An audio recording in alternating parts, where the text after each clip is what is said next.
नीलाचल निवासाय नित्याय परमात्मने बलभद्र सुभद्राभ्याम जगन्नाथाय ते नमो नमः। मालिके जय श्री जगन्नाथ।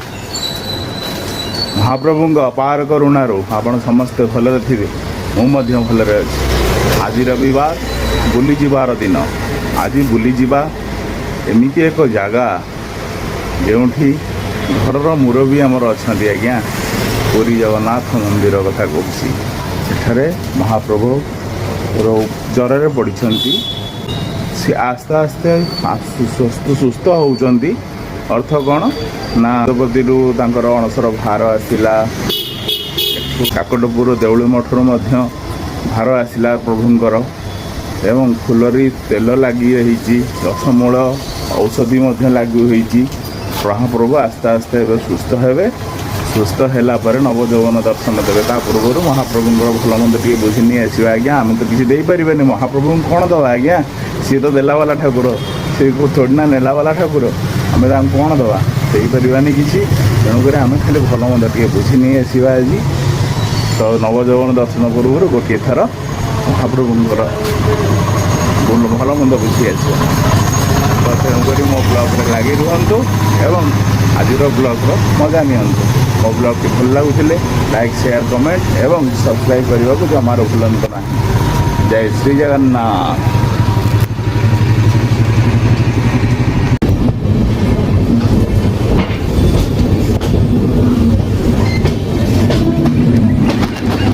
ବର୍ତ୍ତମାନ ଆମେ ଖୋର୍ଦ୍ଧା ରୋଡ଼ଠାରେ ଟ୍ରେନ୍ରେ ବସିଲେ ପୁଣି ଓହ୍ଲାଇଲା ପରେ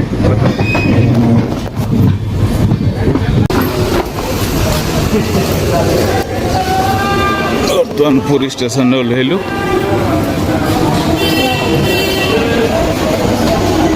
ଭକ୍ତର ଭକ୍ତି ଦେଖନ୍ତୁ।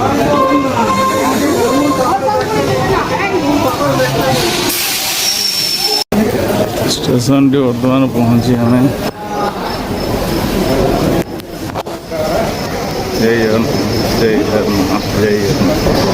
ଷ୍ଟେସନଟି ପହଞ୍ଚିବାର ଆନନ୍ଦ ଅଲଗା ପ୍ରକାର।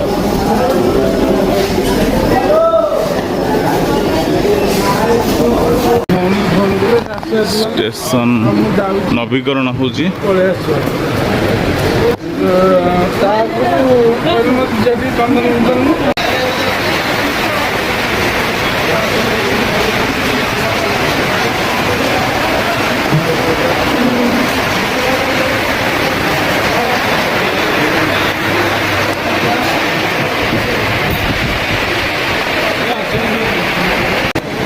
ଏବେ ଷ୍ଟେସନ ବାହାରକୁ ବାହାରିବାର ରାସ୍ତା। ଲୋକ ଭିଡ଼ ବହୁତ କମ୍ ଅଛି କାରଣ ପ୍ରଭୁ ତ ଅଛନ୍ତି ଅଣସରରେ। ଆଉ ଭିଡ଼ ଏଇନେ ବହୁତ କମ୍। ନହେଲେ ଏ ଜାଗାରେ ପାଦ ପକାଇବାକୁ ଜାଗା ନଥାଏ। ଡ୍ୟୁଟି ପ୍ରମୋସନ୍ ହେଉଛି। ଡ୍ୟୁଟି ଏପଟ ସେପଟ ହେଉଛନ୍ତି ବୋଧେ। ଲୋକ ନାହାନ୍ତି ଟୋଟାଲି ନା ଟୋଟାଲି ଲୋକ ନାହାନ୍ତି। ଆରାମ ଚୌକିର ବ୍ୟବସ୍ଥା ହେଇଛି। ପ୍ରଥମ ଥର ମୁଁ ଦେଖିଲି ବହୁତ ଦିନ ପରେ। ନହେଲେ ଲୋକ ଯେତିକି ଶୁଅନ୍ତି ବସିବାକୁ ଟିକେ ଜାଗା ମିଳେନି।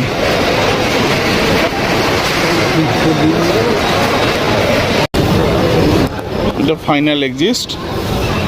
କଷ୍ଟ ହବ। ଭଲ କେମିତି ଠିଆ ହେଇଛନ୍ତି ଧାଡ଼ିରେ ଦେଖନ୍ତୁ।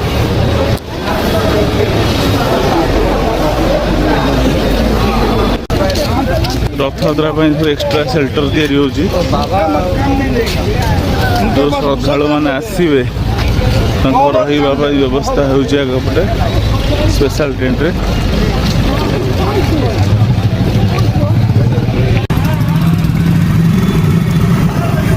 ଏଇ ଦୁଇଟାକ ଟେଣ୍ଟ ବିରାଟ ଟେଣ୍ଟ ହେଇଛି। ରଥଯାତ୍ରା ପାଇଁ ପ୍ରସ୍ତୁତ ହେଉଛି। ଶ୍ରଦ୍ଧାଳୁମାନେ ଏଥିରେ ରହିବେ। ପୁରୀ ଲେଖା ହେଇ ଦେଖନ୍ତୁ।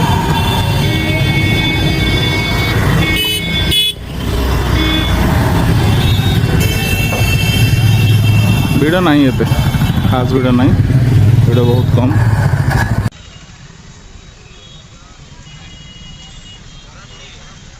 ରଥଯାତ୍ରା ପାଇଁ ପ୍ରସ୍ତୁତ।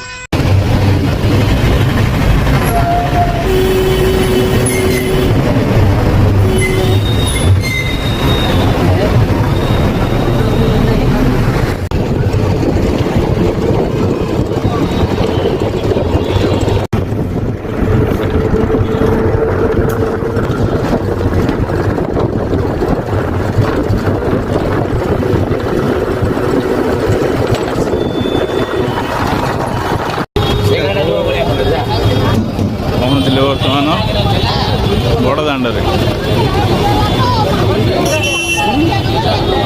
ତିନି ରଥ ଠିଆ ହେଇଛନ୍ତି।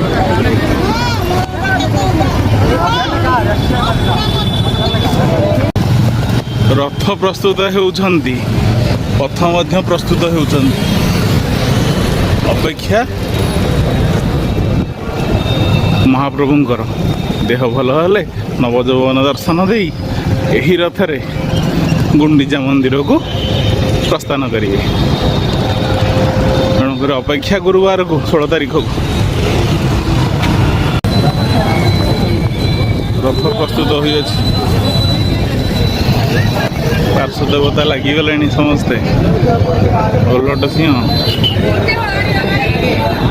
ଖାଲି ଉପରେ ମଧ୍ୟ ଓଲଟ ଶୁଆ କଳସ ସମସ୍ତେ ପ୍ରତିଷ୍ଠା ହୋଇଯାଇଛନ୍ତି।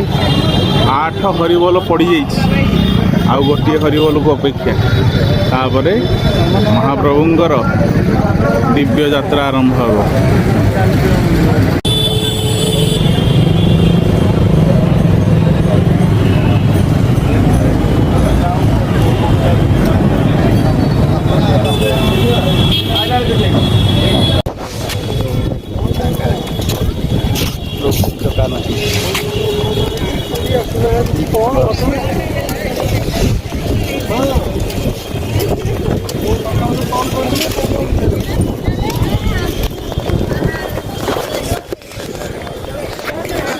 କାଲି ଦୀପ ମହାଦୀପ ଉଠିଥିଲା, ଏକାଦଶୀ ମହାଦୀପ। ତେଣୁକରି କେବଳ ଉପର ପତିତ ପାବନ ବାନାଟି ଉଡ଼ୁଛି, ଆଉ ସବୁ ବାନାକୁ ହଟେଇ ଦିଆଯାଇଛି, ଯେହେତୁ ଏକାଦଶୀ ମହାଦୀପ ଉଠିଥିଲା ଉପରକୁ। ଲାଗି ରୁହନ୍ତୁ ଟିକେ।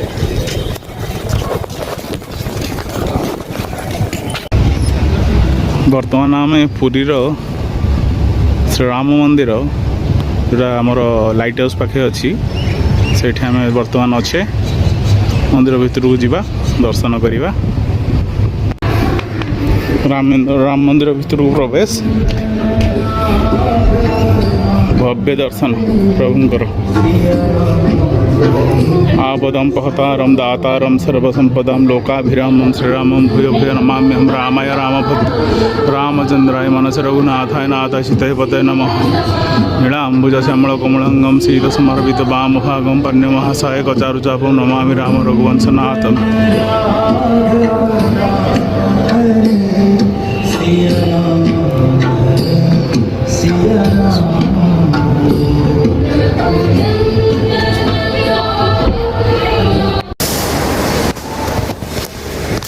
ବୁଲାବୁଲି ସରିଲା, ଏବେ ଘରକୁ ଫେରିବାର ସମୟ। ଘରକୁ ଫେରିବା ପୂର୍ବରୁ ଆଜି ମହାପ୍ରଭୁଙ୍କ ଦର୍ଶନ ପଟିଦିଅଙ୍କର ହେଇଛି ଅବଶ୍ୟ, କିନ୍ତୁ ପୁରା ଦର୍ଶନ ପ୍ରଭୁଙ୍କର ହେଲା ନାହିଁ। ତେଣୁକରି ମନରେ ଟିକେ ଦୁଃଖ ରହିଗଲା।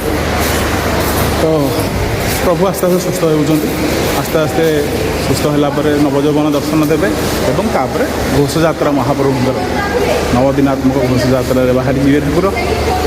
ଦେଖିବା ସେତେବେଳେ ପ୍ରଭୁଙ୍କ ଦର୍ଶନ। ପ୍ରଭୁ ଆସିବେ ବାହାରକୁ ଆମକୁ ଦର୍ଶନ ଦେବାକୁ, ସେତେବେଳେ ଦର୍ଶନ କରିବା। ତେଣୁ ଏଇ ଯେଉଁ ବ୍ୟାକ୍ ସାଇଡ଼୍ରେ ଦେଖାଯାଉଛି, ଦେଖନ୍ତୁ ଷ୍ଟେସନଟି ନବୀକରଣ ହେଉଛି, ବଢ଼ିଆ ହେଇଛି। ପୂର୍ଣ୍ଣ ମାତ୍ରାରେ ହେଇଗଲା ପରେ ସୁନ୍ଦର ଲାଗିବ ଦେଖିବାକୁ। ଦେଖିବା ସେତେବେଳେ କ'ଣ ହେଉଛି। ଅଧମ ଆଜିର ଭିଡ଼ିଓ ଏଇଠି ବଢ଼େଇବା ଭିଡ଼ିଓ ବଢ଼େଇବା ସମୟରେ ଅଧମ ଏତିକି କହିବ, ନାରୀକୁ ସମ୍ମାନ କରନ୍ତୁ, ଭୂମାତାକୁ ଭଲ ପାଆନ୍ତୁ, ଗଛଟିଏ ଲଗାନ୍ତୁ, ଗାଡ଼ି ଧୀରେ ଚଲାନ୍ତୁ। ଆଜିର ଭିଡ଼ିଓଟି ଏଇଠି ମୁଁ ବଢ଼ାଇଲି। ଭିଡ଼ିଓଟି ମୋର ଭଲ ଲାଗୁଥିଲେ ଲାଇକ୍, ସେୟାର, କମେଣ୍ଟ ଏବଂ ସବସ୍କ୍ରାଇବ୍ ନିହାତି କରିବାକୁ ଭୁଲିବେ ନାହିଁ। ଜୟ ଶ୍ରୀ ଜଗନ୍ନାଥ।